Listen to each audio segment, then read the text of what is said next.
Ya. Surah-surah lain tuan-tuan, contohnya surah An-Nas. Ada bukan An-Nas kat situ? Qul a'udzu birabbin nas. Tengok tuan-tuan Surah Falaq. Qul a'udzu birabbil falaq. Tengok surah Al-Masad, ya. Hablum min masad, ya. Al-Ikhlas, tuan-tuan tengok mana ada? Qul huwallahu ahad. Allahus samad. Lam yalid wa lam yulad wa lam yakul lahu kufuwan ahad. Mana perkataan ikhlas? Tak ada. Apa sebabnya agaknya tuan-tuan? Ya sebab ikhlas ini tidak dapat dilihat dengan mata, barangkali begitulah kan. Mana tahu orang yang bagi derma sampai 1 juta tu ikhlas ke tidak? Saya ikhlas ni bagi. Alhamdulillah. Tak apalah tuan-tuan, kalau orang nak derma banyak-banyak ditunjukkan gambar, jangan kita kata mana boleh tunjukkan? Boleh. Dalam Quran disebut boleh tunjukkan, boleh simpan dalam hati. Tuan-tuan ini ikhlas. Tapi surah Ikhlas ni tuan-tuan tidak ada nama. Dan tuan-tuan sekali lagi saya nak tunjuk pada tuan-tuan. Ini tiada. Dan kita boleh baca Quran ni tuan-tuan. Antara sebabnya kerana kita ada guru kita lah. Ya, macam saya, ya, mak saya, bapak saya ajar Quran, mak bapak saya ajar belajar Quran dengan datuk nenek dia. Datang dengan datuk saya belajar dengan datuk dia dan sebagainya lah. So kita boleh baca Quran. Walaupun ya pada masa itu dia mengajar simple saja, alif di atas A, alif di bawah I, alif di depan U, A, I, U, tak apalah kan tuan-tuan, ada guru. Dan akhirnya pada zaman Nabi SAW kan. Okey tuan-tuan. Dan satu lagi kerana kita ada tanda tuan-tuan. Cuba bayangkan kalau tidak ada tanda tuan-tuan, tuan-tuan boleh baca ke? Termasuklah huruf, ya. Ini kasrah tuan-tuan ya. Baik. Kalau tidak ada tanda tuan-tuan, tuan-tuan pun tak boleh baca. Cuba baca ni tuan-tuan. Ini ialah manuskrip asal Quran tuan-tuan. Manuskrip asal maknanya ini pada zaman Nabi tuan-tuan. Tuan-tuan tengok. Ya. Qaf mana ada tanda? Fa mana ada tanda? Titik tak ada tuan-tuan. Titik tak ada. Ya. Ini manuskrip zaman Nabi yang ditemui di perpustakaan University of Birmingham tuan-tuan. Ya. Jadi Quran ini ya wahyu Allah ditulis ya oleh sahabat Rasulullah dan tulisan itu masih kekal sampai sekarang tuan-tuan. So tak ada orang boleh argue Quran yang ada ini tidak asli. Tuan-tuan sebab ada bukti-bukti je tuan-tuan ya. Dan tuan-tuan cuba tengok ya. Kita boleh baca ni sebab ada tanda. Qul a'udzu birabbin nas. Nah sekarang kita nak tengok tuan-tuan. Dalam setiap surah ni dia akan ada tanda kasrah di bawahnya. Cuba tengok qul a'udzu bin nas ni. Berapa tanda kasrah dia tuan-tuan? Saya dah tunjuk sini tanda kasrahnya ialah kasrahnya di sini ada tanda bawah ni tuan-tuan ada 20. Kena kita tengok surah Al-Falaq. Berapa banyak tanda kasrah dia? Saya dah kira ni tuan-tuan. Tengok. Tanda kasrah dia ada 19. Kena tengok surah Al-Masad tuan-tuan ya. Berapa tanda kasrah? 5 tuan-tuan ya. Kita tengok surah An-Nasr. Tanda kasrah dia berapa tuan-tuan? Tanda kasrahnya ada 12. Al-Kautsar yang kita tengok tadi tuan-tuan, tandanya ialah 5. Nah tuan-tuan, sekarang saya nak tengok tuan-tuan kira berapa tanda kasrah dalam surah Al-Ikhlas. Ya, ini mana? Katakanlah wahai Muhammad, qul huwallahu ahad, Allahu samad, lam yalid wa lam yulad wa lam yakul lahu kufuwan ahad. Katakanlah wahai Muhammad, ya, Tuhanku ialah Allah yang Maha Esa, Allah yang menjadi tumpuan segala makhluk untuk memohon sebarang hajat. Ia tidak beranak dan ia tidak diperanakkan dan tidak ada sesiapa yang serupa dengannya. Tuan-tuan, apakah asbabun nuzul surah ini? Asbabun nuzul surah ini ialah orang Quraisy dia memperli Nabi, mempersendakan Nabi. Kan orang dia suka mempersendakan Nabi tuan-tuan. Ya Muhammad, beritahu kami nasab Tuhan kamu. Nasab ni apa? Keturunan kan? Ya? Siapa bapa Allah? Siapa atuk Allah? Siapa oneng-oneng Allah? Astaghfirullahalazim. Ini bagaimana dahsyatnya cabaran Nabi SAW dalam dakwah.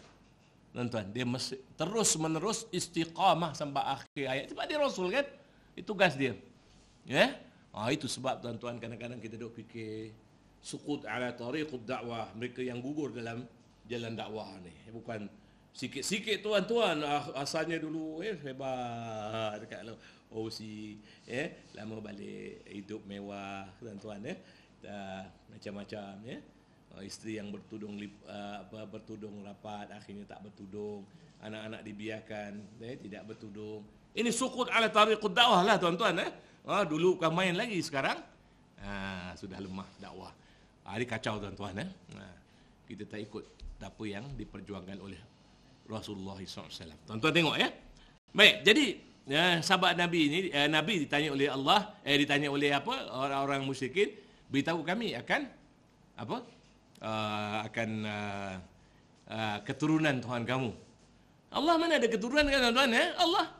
Jadi Allah Taala turunkan Kul huwallahu ahad, katakan bahawa Allah itu satu. Allahu somad, dia tempat meminta pertolongan Lam yalid, dia tidak beranak, walam yulad, dia tidak beranak dan tidak diberanakkan. Walam yakul lahu kufuwan ahad, dan dia tidak sesiapa yang serupa dengannya. Okey tuan-tuan. Itu dia punya intisari. Maknanya fokus surah Ikhlas ini ialah tauhid Allah. Tuan-tuan tengok sekali lagi. Kita tengok dia punya surah sekali lagi tuan-tuan. Tengok berapa banyak tanda kasrah ni. Satu saja. Dan tanda kasrah itu di mana? Di tengah-tengah, di bawah lam.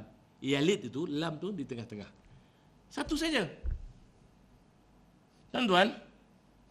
Dan sekarang tuan-tuan, kalau tuan-tuan tengok ni lah dia punya jarak kanan kiri ke kiri kanan tuan-tuan Memang dia kat tengah tuan.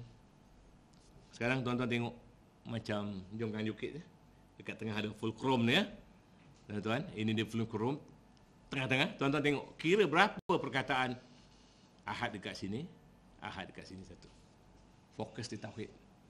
Ahad tauhid. Sekarang tengok tuan-tuan, berapa bilangan perkataan dalam sebelah kanan sebelah kiri. Sampai sini dia ada 7, sebelah sini juga ada 7. 7 ni apa dia tuan-tuan? Tuan-tuan boleh baca lah dalam Quran banyak perkataan. Sab'a samawat. Surah Fatihah 7. Kita pusing tawaf 7 kali. Tuan-tuan 7 pintu syurga. 8 pintu neraka. Tuan-tuan sebagainya lah tuan-tuan banyak 7. Okey. Ini 7 dalam Quran tuan-tuan ni dia sekat sini. Nah, tuan-tuan, sekarang kita kira berapa huruf dia. Huruf dia sebelah kanan ni tuan-tuan, sampai huruf ya di sini tuan-tuan, dia ada 23. Dan kemudian kita kira daripada dal sampai ujung sana juga ada 23. Nah tuan-tuan, bila sampai sini, kalau 7 tu saya boleh lihat banyaklah 7 apa ayat Quran bukan 7. Tapi 23 ni apa dia? Saya duduk termenung tuan-tuan. 23 ni tuan-tuan, ingat orang-orang musyrikin dia tanya Nabi tentang nasab Allah. Nasab ni yang ada manusia saja tuan-tuan. Ali bin Abu bin Ahmad, Ahmad bin Long bin apa dan sebagainya lah Nabi SAW pun ada nasab dia, sampai bertemu nasab dia punya ibu dengan bapa dia kan tuan-tuan ni. Kalau dekat Johor dulu saya duk menghafal nasab Nabi SAW sampai dia bertemu dengan nasab Siti Abdullah dengan Aminah. Cuba bayangkan tuan-tuan, budak kecil itu suruh ingatkan itu. Masa kecil. Ya tuan-tuan Baik. Jadi yang ada nasab manusia saja. Tuan-tuan kalau nak kata kat saya jin pun ada nasab, tuan-tuan pulang pada tuan-tuan tak ada siapa merekodkan nasab jin pun. Pokok yang ada di keliling rumah tuan-tuan ada nasab dia. Pokok durian D24. Musangking. Pernah ditulis nasab dia tuan-tuan? Tak ada. Yang ada nasab manusia. Dan manusia ni nak jadi manusia, dia kena ada ibu, dia kena ada bapa. Kecuali Nabi Adam AS tak ada ibu, tak ada bapa. Nabi Isa AS tak ada bapa. Yang lain nak kena ada ibu, nak kena bapa. Ibu bawa benih ibu, bapa bawa benih ibu, cantumkan benih ibu, benih bapa, jadilah manusia. Tuan-tuan tahu tak? Benih ibu ada 23 kromosom, benih bapa 23 kromosom. Nah ingatkan tuan-tuan, dikaitkan dengan Apa yang Allah Ta'ala sebut? Lam yalid wa lam yulad. Kalau nak jadi manusia ni ada 23 kromosom. Jantan dan betina campurkan, maka tuan-tuan jadilah manusia. Dan manusia ni apabila dia dah bercantum, benih laki-laki, benih perempuan, dia ada 23 pasang kromosom. Dia kena berpasang. Kalau tak berpasang, dia tak jadi manusia, tuan-tuan. Subhanallah, 23 pasang. Ini mukjizat Al-Quran yang boleh dilihat orang zaman sekarang bila ilmu dia bertambah, tuan-tuan. Ya? Ada manusia, tuan-tuan. Ada sikit lagi masa, ini saya rasa cukup untuk kita habiskan pukul 12.30. Tuan-tuan perhatikan sekali lagi, tuan-tuan, subhanallah. Tuan-tuan perhatikan baik-baik dan tuan-tuan ceritalah ya dengan teman-teman. Saya tulis benda-benda yang saya cerita ni dalam buku saya itu, tuan-tuan, ya. Baik. Sekarang tuan-tuan,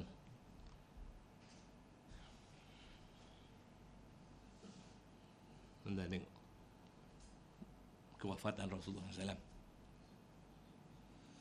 Rasulullah SAW dilahirkan di Makkah. Dia wafat di Madinah. Tuan-tuan, ya. Baik. Terdapat 3 ayat dalam Quran yang mana 3 ayat dalam 3 ayat itu dalam 3 surah. 3 ayat dalam 3 surah. Dan surah-surah itu surah Makkiyah. Maknanya surah-surah yang diturunkan di Makkah. Yang mana setiap ayat itu Allah Ta'ala sebut natawaffayannaka, kami wafatkan kamu. Kamu di situ apa? Nabi SAW. Kenapa Allah Ta'ala sebutkan ini? Ya? Sebab orang-orang musyrikin, sekali lagi tuan-tuan, dia